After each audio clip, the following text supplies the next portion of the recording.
Hey everyone, welcome back to Reno Outdoors. Today we're going to do a little boat tour of my 2017 Nitro Z18. This boat is 18 feet 8 inches long and is rated for a 175, which I have on it. We got it in the black and green with the silver flake on it, and we're going to get into more details coming right up.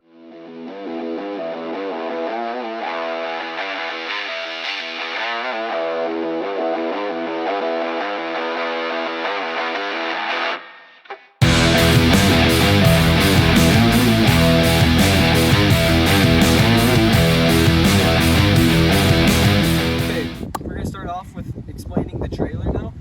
The trailer has a swing away tongue up here, which is nice if you're storing it in a garage and you're tight on some room. Just behind that we have the spare tire up under the front of the boat, and then this trailer has a single axle under it. You can get in a tandem axle, but the single axle pulls just fine on it. And with the swing away tongue in, the overall length is just around 21 feet. Okay, starting back here in the back of the boat, we have the 175 Mercury Pro XS, which is maxed out for this boat, with the 3-blade prop on it. This is also mounted to a 6-inch jack plate. With this setup, we can get anywhere with one person and half a tank of gas from 63 to 65 miles per hour. And then with 2 people, tournament loaded, around 60 miles per hour this will go. Up underneath here, we have the ratchet tie downs, which help secure the boat while traveling. And then also while traveling, we have the transom saver here, which mounts right to the motor. This is very nice. I mean, it's easily able to take out, put away, doesn't take up any room, and keeps your motor very secure while traveling. Mounted to the jack plate also, we have 2 8-foot power poles. These help secure the boat in place whenever you need some shallow water. And then as we move on to this side, Nitro has a nice ladder where if you're ever out swimming or anything and need back in the boat, you can flip that right down. You got a handle here to grab and you can easily get right back up in.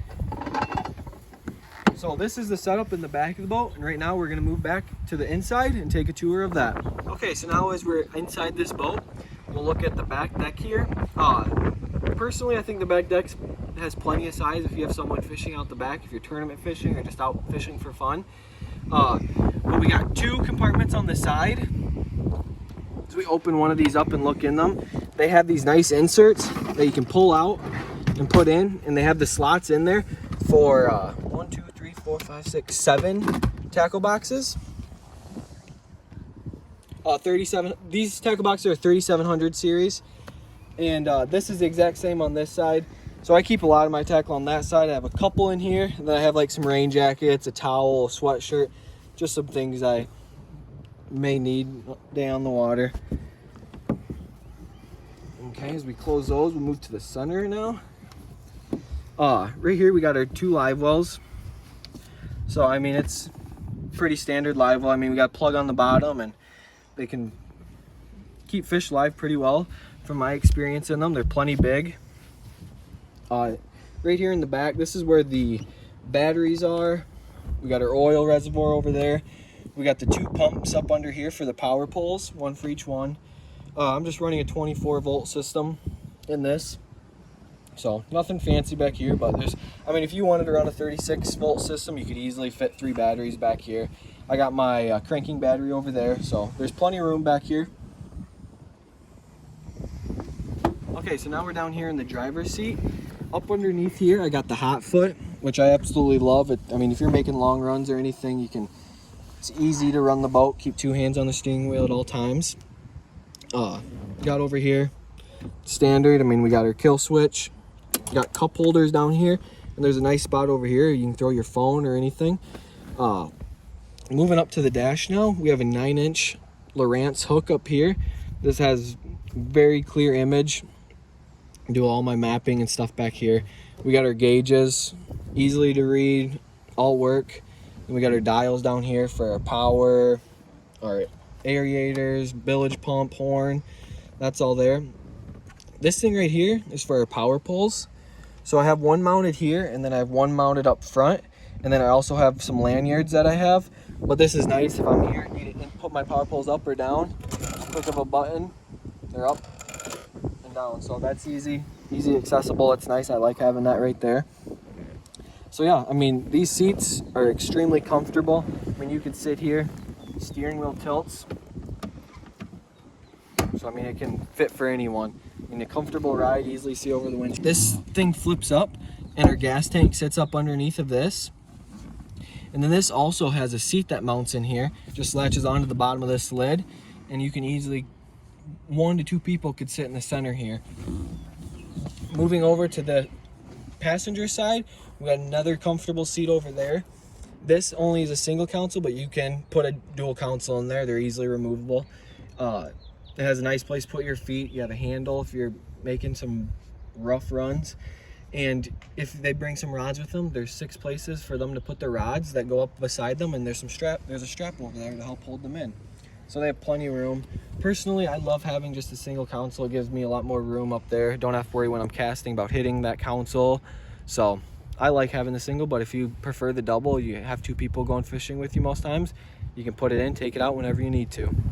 Okay, so now as we start working our way to the front, right under here, I mean, it's a step to get up to the front deck, but it also lifts up. We have a garbage and a cooler in here. I mean, you put a bag of ice, it keeps something cool all day in there. Plenty of room for water, snacks, whatever you need. Got a little garbage here, moves out. It's a little dirty right now, but it's a nice thing to have. If you're cutting line and stuff, just throw it in there. On both sides, we have a cup holder, and then we have some slits here that we can put pliers and scissors. And I mean, you can go down, run wide open and hit waves and they stay in there. Okay, so now up here on the front deck, there's, for an 18-foot, 8-inch boat, there's plenty of room up here to comfortably fish. You can fish 2 people if you want up here. On this side, we got a rod compartment. I keep my net and I have all my rods in here. I don't have any of the like tubes to hold them. I just put the rod socks on. I feel like I can fit more rods in there and it's easier to get them in and out. But I mean, you can get plenty of rods in here that you need. Moving to the center, open this up. This is a nice big compartment. I have more tackle in here. I got all my line, I got a rope, just some things. I got a calling beam here, but I mean, you got cup holders in here, and it just, I mean, plenty of room to put more tackle and whatever else odds and ends you have. Moving over to this side, you got another compartment. It's the same size as that over there. I use this, I mean, I have life jackets. I got an umbrella for my dog in here, and anything I have for the day I can throw in here. I keep a little tackle box in here, dry storage. I have just some of my paperwork in there, and then here's the lanyards for the power poles, so I can keep that around my neck, and wherever I am at in the boat, I can put them down or put them up. As I get out of the way here, you can see this front of this boat has plenty of storage, plenty of room to fish off of. I mean, it's a big deck. So now as we're up here in the very front of the boat, one thing I didn't mention yet is you got these little straps here to strap your poles down when you're making a run. And then we have our trolling motor. So like I said, this is just ran on a 24-volt system. So I have the Minn Kota Maxim. It's an 80-pound thrust. I mean, fish in the river, I got plenty of power to fish current, fish wherever I want for a full day. So I mean, 24-volt system serves me well. Over here, you got switch for your lights, and you have a switch for your trim up and down. So if you need to trim the motor up real quick, you can easily touch it up here instead of running to the back of the boat. I also have another switch. This just runs the power poles again. Here, I have a Garmin. This is a 9-inch Garmin. This has side scan, down scan, plenty of mapping. I mean, Garmin has a clear image. So this is at the front of the boat, and I have the transducer mounted to the bottom of the trolling motor there. Okay, so a few things I missed. There is a point up there and back here for a pole to go in that you can mount seats. For the front lights, they're mounted to the side of the boat, so you don't have to worry about screwing one in the morning or anything. And then the back one still mounts in there. So just to wrap this up, a few things I like and dislike about this boat. First off, the power poles. It's the first time I've had those in a boat, never used them, and I absolutely love them. Fishing the river, I mean, I'm fishing shallow water most times, so it's nice to be able to anchor down whenever you need to, and it holds you in place. I love the seats in this. I mean, it's extremely comfortable. It's a dry ride. You got plenty of space up front to fish. I mean, just overall, it's a comfortable boat to fish in with just myself, and when I have multiple people in here and my dog. I mean, I haven't had too many people that it's not been comfortable in here yet. The graphs, I have a Lowrance back here, as I said, and a Garmin up there. I hope to upgrade to all Garmin. I mean, I just think the image on the Garmin's a lot better, and I just like the functionability of it a lot more. And then something I don't like about this, I mean, the only thing I've disliked about this so far, and I've only had this for about a month, 2 months, is the trailer. To step up into it, I mean, it doesn't feel like the strongest, but besides that, I mean, so far this boat's been wonderful. I mean, I'm really glad with the decision and that I went with this boat. So I hope you guys enjoyed this tour today. Please subscribe and like this video, and I hope to bring more content to you as I continue to fish. I have a tournament coming up next weekend, so please stay tuned, and thank you guys for joining along.